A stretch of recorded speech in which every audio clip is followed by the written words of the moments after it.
هاي شلونكم؟ اليوم راح اسوي فلافل.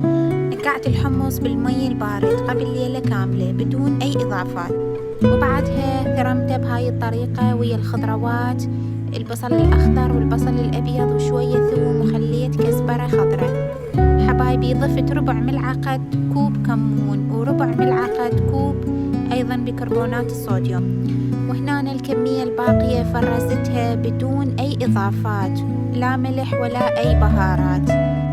وهنا خمرتها لمدة ساعة قبل القلي، وبعدها بديت أقلي، ومثل ما تشوفون صارت عندي بهذا الشكل.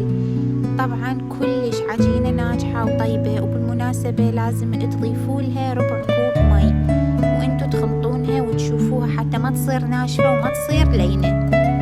حبايبي أتمنى عجبكم الفيديو، وألف ألف عافية. نشوفكم بفيديو جديد.